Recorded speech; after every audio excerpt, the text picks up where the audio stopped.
Hello class 9th। आज हम करने जा रहे हैं हमारे आसपास के पदार्थ का पार्ट 3। फर्स्ट 2 लेक्चर्स में आपने समझा कि पदार्थ का मतलब क्या है, पदार्थ के भौतिक गुण कौन कौन से हैं, पदार्थ की कौन कौन सी अवस्थाएं हैं। आज हम उससे आगे बढ़ेंगे और एज इज योर कमेंट्स हम अब इनको प्रश्न उत्तरों के रूप में करेंगे।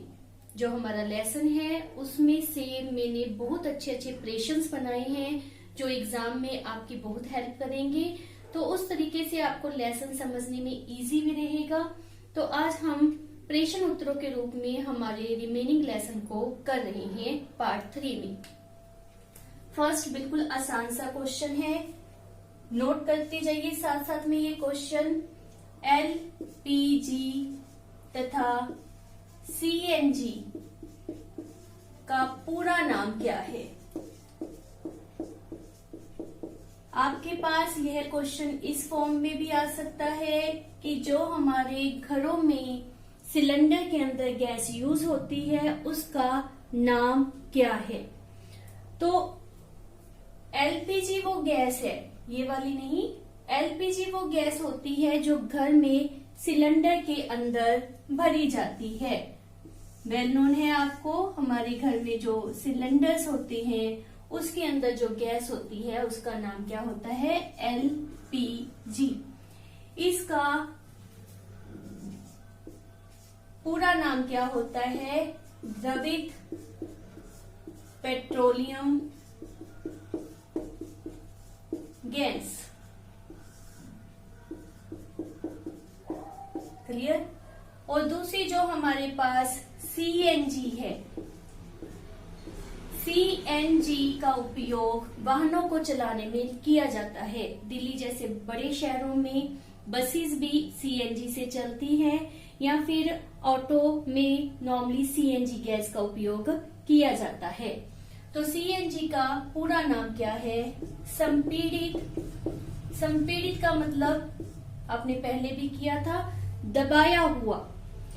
संपीड़ित, एन मतलब प्राकृतिक गैस, कंप्रेस्ड नेचुरल गैस इसको कहते हैं, और हिंदी में इसे हम क्या कहते हैं? संपीड़ित प्राकृतिक गैस। उसके बाद हमारे पास दूसरा प्रश्न है, विसरण क्या होता है? ये भी आप पहले कर चुके हो जब हमने किया था कि अगरबत्ती की जो गंध होती है वो दूर तक पहुंच सकती है, तो वो कैसे पॉसिबल होता है? विसरण के कारण। तो विसरण का मतलब क्या है? 2 या 2 से अधिक पदार्थों का आपस में मिश्रित होना विसरण कहलाता है। यहाँ पर जो महक है, सुगंध है, वो हवा में, हवा के कणों के अंदर मिश्रित हो रही है, मिक्स हो रही है, इसलिए हम इस प्रक्रिया को क्या कहेंगे? विसरण। और ये भी आपको पता है, यह हमारा तीसरा प्रश्न है, ठोस, द्रव, गैस में से विसरण किस में अधिक होता है?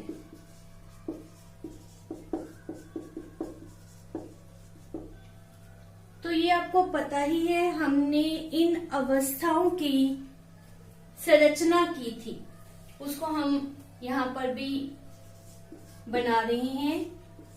ठोस के अंदर कण एक दूसरे से बिल्कुल जुड़े हुए होते हैं, उनके बीच में स्पेस बहुत कम होता है। स्पेस मतलब जगह बहुत कम होती है। ये आप देख ही रहे हैं, ये हमारे पास ठोस है। द्रव के कण थोड़े थोड़े एक दूसरे से दूर होते हैं, उनके बीच में अधिक स्पेस होता है। और गैस के कण निरंतर गति में रहते हैं, उनके बीच में बहुत ज्यादा स्पेस होता है। विसरण के दौरान हमने पढ़ा कि दो या दो से अधिक पदार्थ आपस में मिश्रित होते हैं। तो पदार्थ अगर एक दूसरे में मिश्रित होना चाहते हैं तो उसके बीच में जगह होनी चाहिए, और जिसमें जगह ज्यादा होगी उसमें विसरण अधिक होगा। तो आपके पास प्रश्न पूछा गया है, ठोस, द्रव तथा गैस किस में विसरण अधिक होगा? तो हमारे पास क्या उत्तर आएगा, आप बता सकते हो।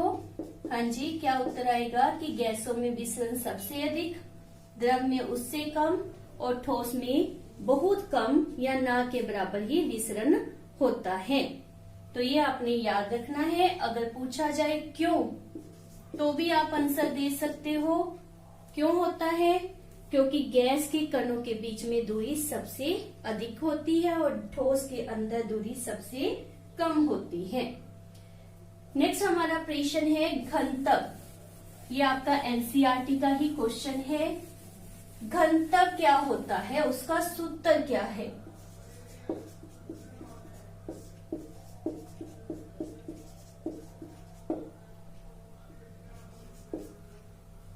किसी चीज का हल्का होना या भारी होना हम उसके घनत्व से ही पता करते हैं।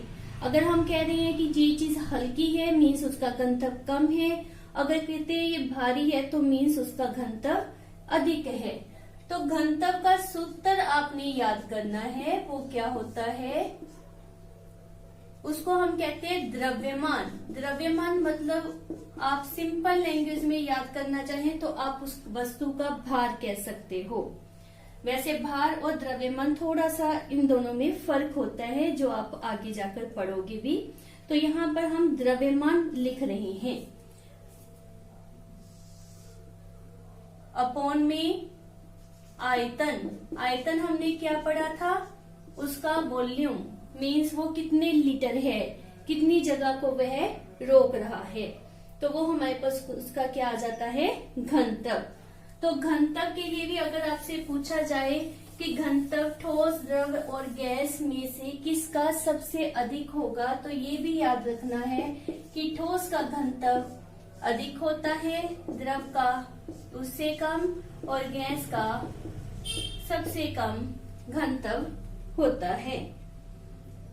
नेक्स्ट हमारे पास पूछा गया है कि गैस बर्तन की दीवारों पर दबाव डालती है, क्यों?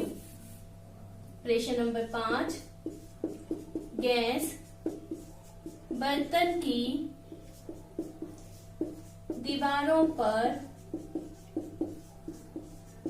दबाव डालती है, क्यों? तो जैसे यहाँ पर आपके पास ये गैस का डायग्राम दिखाया गया है। गैस के कण हमने कहा था एक दूसरे से बहुत दूर होते हैं और वह निरंतर गति में रहते हैं। यदि वो गति कर रही हैं तो वो पॉसिबल है कि आपस में टकरा सकते हैं, या फिर उनके कौन सी आंखें लगी हैं, वो इन दीवारों से भी टकरा सकते हैं। पॉसिबिलिटी बनती है जब वो मूव कर रहे हैं, घूम फिर रहे हैं, आंखें लगी नहीं, तो वो किसी भी दिशा में जा सकते हैं। तो जब वो इन दीवारों से एकदम से जाकर टकराएंगे तो वहां पर बल लगेगा। वही बल प्रति इकाई क्षेत्रफल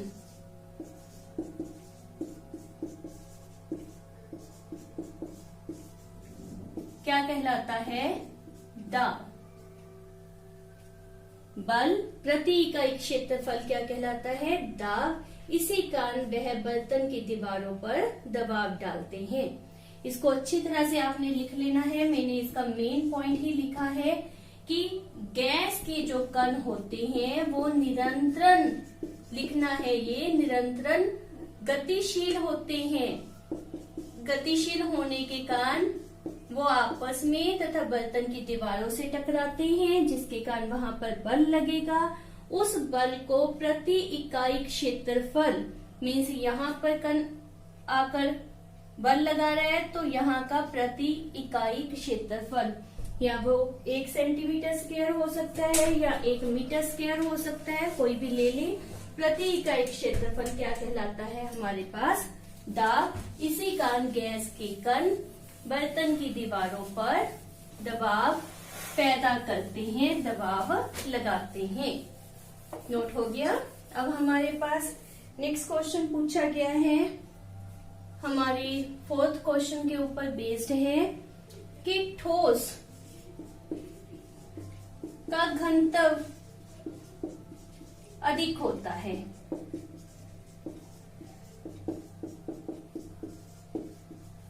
परंतु फिर भी बर्फ पानी के ऊपर तैरती है। ये आप सबको पता है, क्यों? ये हमने अब उनको एक्सप्लेन करना है। तो बर्फ को अगर आप ध्यान से देखें तो बर्फ के अंदर छोटे छोटे आपको छेद नजर आएंगे। बर्फ के अंदर छोटे छोटे छेद नजर आएंगे और उनमें क्या भरी होती है? हवा। अब जहां पर हवा भर गई ठोस के अंदर तो वो चीज हल्की हो जाती है। वो चीज क्या हो जाती है? हल्की, जिसके कारण बर्फ जो होती है वो पानी के ऊपर तैरती है। तो अपने दिमाग में क्या रखना है कि जो बर्फ होती है उसके अंदर क्या होता है? हवा भरी होती है, जिसके कारण वह हल्की हो जाएगी। इसके अलावा भी अगर आप देखें स्विमिंग सीखते समय, तैराकी सीखते समय टायर को यूज किया जाता है। अब टायर भी तो ठोस है, लेकिन वो बीच में क्यों नहीं डूब जाता? क्योंकि उसके अंदर हवा भरी होती है जो उसको हल्का बना देती है। Next is also very important. कौन सा पदार्थ ठोस, द्रव, गैस तीनों रूपों में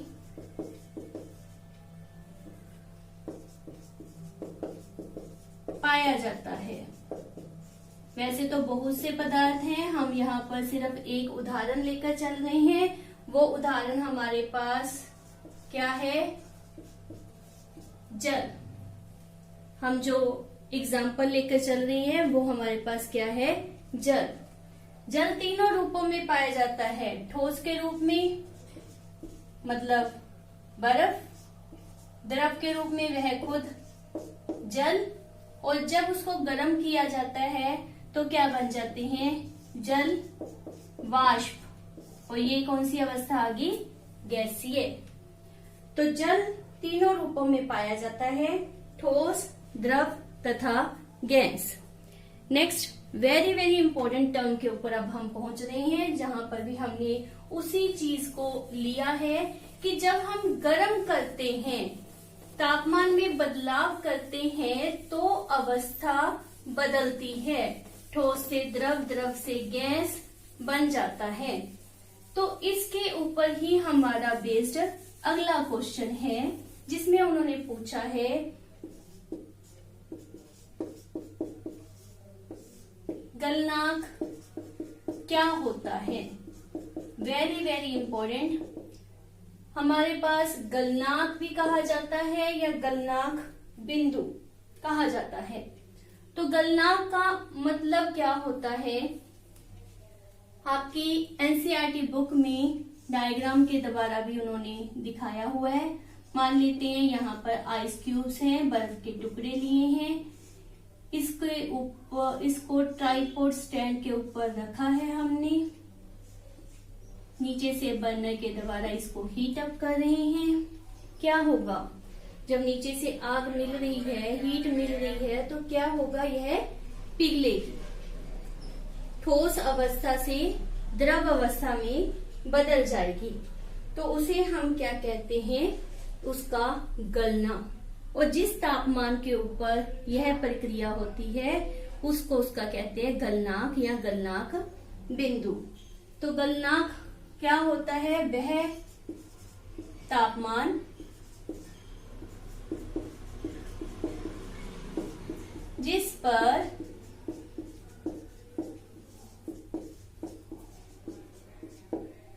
पदार्थ ठोस अवस्था से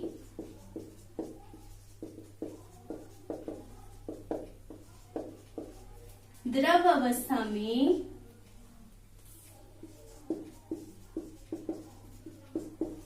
परिवर्तित होता है, बदलता है। वह तापमान जिस पर ठोस अवस्था से द्रव अवस्था में कोई पदार्थ बदलता है उसे उसका गलनांक कहते हैं। इंग्लिश में इसको मेल्टिंग पॉइंट कहते हैं। मेल्ट नॉर्मली आपने सुना होगा। थोड़े बहुत इंग्लिश के शब्दों को भी मिक्स करिए, बिकॉज 9th लेवल है। आगे आपने मेडिकल नॉन मेडिकल लेनी हो तो थोड़ा सा इजी हो जाता है। तो इट इज वेरी इंपॉर्टेंट कि गलनांक क्या होता है, जिस पर ठोस अवस्था से द्रव अवस्था में बदला जा सकता है। तो उस गलनांक की हम एग्जाम्पल ले रहे हैं कि बर्फ का गलनांक क्या होता है। ये अलग से भी प्रश्न पूछ सकते हैं या इकट्ठा भी पूछा जा सकता है। तो ये आपने याद रखना है कि वो 0 डिग्री सेल्सियस होता है, या फिर उसकी दूसरी वैल्यू हमारे पास कितनी होती है, 273.16 केल्विन। ये दो वैल्यूज या दो मात्रक में, 2 यूनिट्स में आपने इसको याद करना है। इसी के ऊपर थोड़ा सा हम समझ ही लेते हैं कि लेट कोई भी वैल्यू दे दी, मान लो 300 डिग्री सेल्सियस दिया है, को केल्विन, के मीन्स केल्विन में बदलो। वैसे तो तापमान के हमारे पास 4 मात्रक हैं, इस लेसन में हम 2 ही कर रहे हैं, सेल्सियस, डिग्री सेल्सियस और केल्विन। केल्विन के साथ डिग्री नहीं लगाते। तो आपने एक फार्मूला याद करना है फॉर एवर, +1 +2 में भी आपके काम आएगा, दैट इज दिस वन। इस फार्मूले को आपने दिमाग में रखना है। अगर ये फार्मूला आपके दिमाग में सेट हो गया तो आपको याद करना भी इजी हो जाएगा। सिंपल ही है। C छोटा है या पहले आता है, K बाद में आता है, तो C में कुछ ना कुछ आपने जोड़ना है। याद करने का ही एक तरीका है। तो हमारे पास 300 डिग्री सेल्सियस दिया है, K में बदलने हैं तो क्या करेंगे, इस तरह से क्या बन गया हमारे पास, कर सकते हो। अब इसके साथ आपने क्या लिख देना है, क्या लिख देना है, क्योंकि ये इसके इक्वल आया है तो ये हमारा केल्विन में बदल जाएगा। इसी से उल्ट अगर क्वेश्चन दे दे वो भी आप कर ही सकते हो। प्लस माइनस तो बिल्कुल सिंपल बाएं हाथ का काम है आपके लिए। मान लेते हैं 270 ले लेते हैं, केल्विन को डिग्री सेल्सियस में बदलो। अब क्या करना होगा, फर्स्ट ऑफ ऑल वही फार्मूला आपने लिखना है। जितनी बार आप फार्मूला लिखोगे आपको अच्छी तरह से वो याद हो जाएगा। K degree C, this one. अब C में तो बदलना है, K की हमें वैल्यू दी है, ठीक है। तो डिग्री C हमारे पास, इसको इस तरफ ले आए,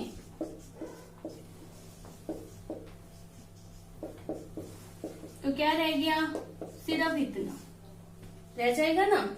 तो ये हमारे पास कितना आ गया, डिग्री सेल्सियस। कौन सी रकम बड़ी है, ऑब्वियसली दिस वन। तो उसके आगे जो निशान होगा वो निशान आपने लगाना है।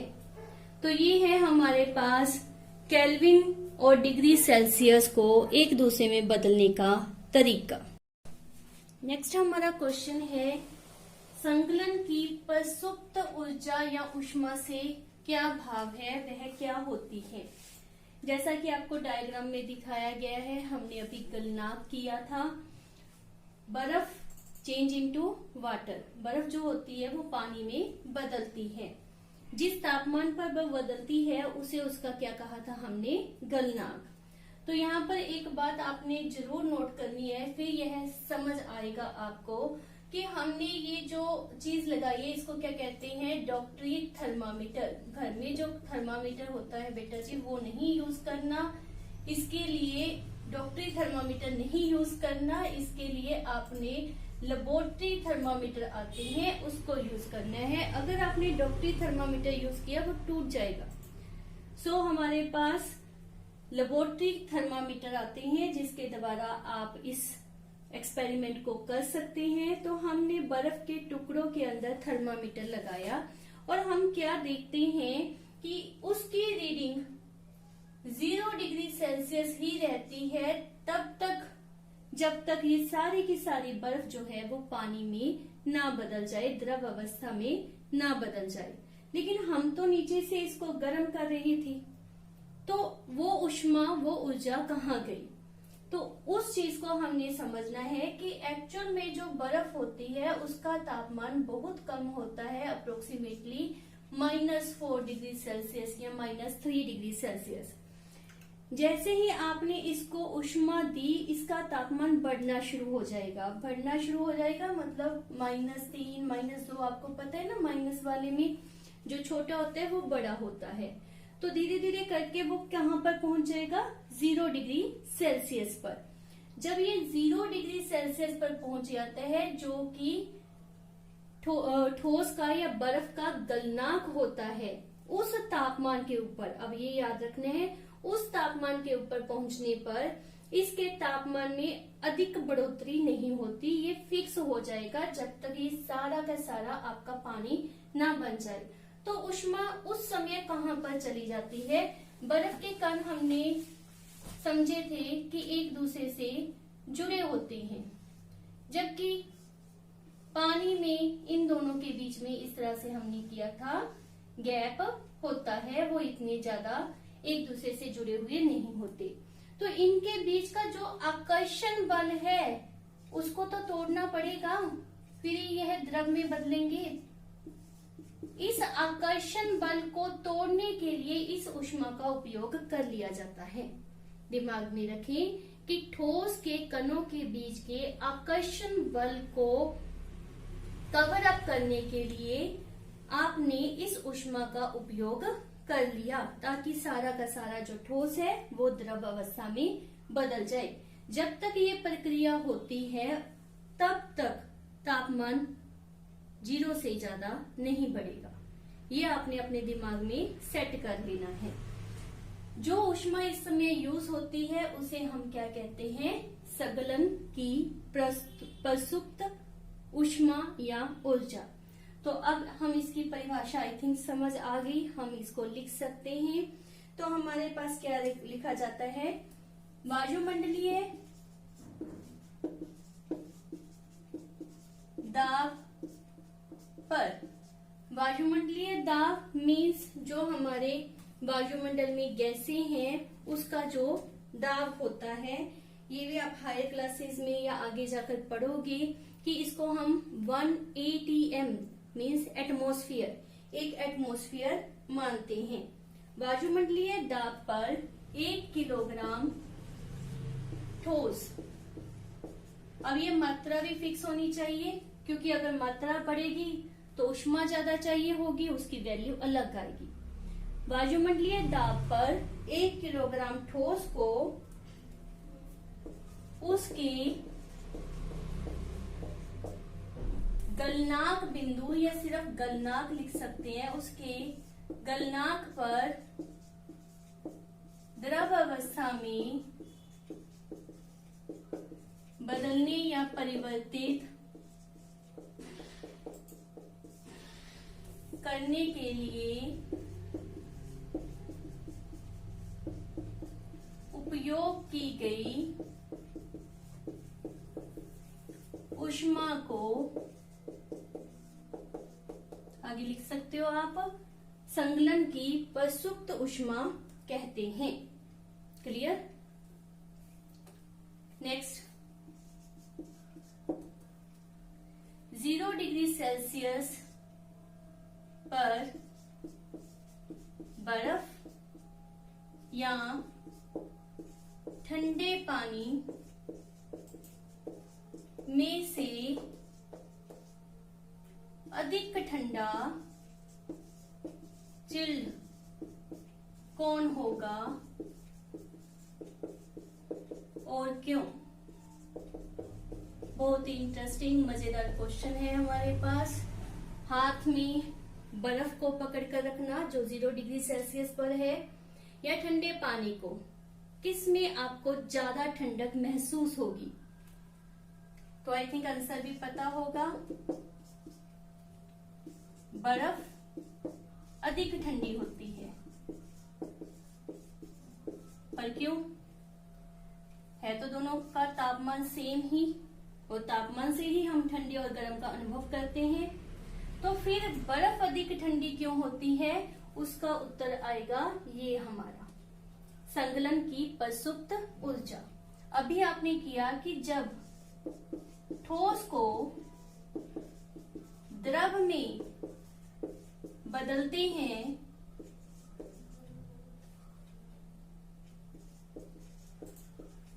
तो कणों के आकर्षण को तोड़ने में प्रसुप्त ऊर्जा, ऊष्मा लिखते हैं हम। ऊष्मा और ऊर्जा, आई थिंक ऊर्जा का ही एक रूप ऊष्मा होती है। ऊष्मा का मेन मतलब होता है हीट, गर्म ऊर्जा। प्रसुप्त ऊर्जा, उसको तोड़ने में प्रसुप्त ऊष्मा का उपयोग होता है, और यह जल के कणों में ही निहित होती है, उसके अंदर ही समाई होती है। अब अगर वो जल के अंदर ही है, बर्फ में तो नहीं थी लेकिन जल के अंदर वो है, तो इसका मतलब जल में ऊष्मा बर्फ के कंपैरिजन ज्यादा होगी, इसलिए बर्फ जो है वो ठंडी होगी। उसके कंपैरिजन 0 डिग्री के ऊपर जो पानी है वो उसके कंपैरिजन गर्म होगा, या आप कह सकते हो कम ठंडा होगा। आई होप ये क्वेश्चन आपको समझ आए होंगे। इन क्वेश्चनों को अच्छी तरह से याद करो, घर पर रहो, सुरक्षित रहो। इसका जो नेक्स्ट हमारे पास कथनाक है उसको हम हमारे अगले लेक्चर में करेंगे। इन क्वेश्चनों के उत्तर करते हुए साथ में बुक मटेरियल को भी फॉलो करो ताकि आपको प्रॉपर तरीके से आंसर लिखने आ जाए। इसको अच्छी तरह से आपने समझना है और मेरी वीडियो को लाइक एंड सब्सक्राइब जरूर करें। Thank you.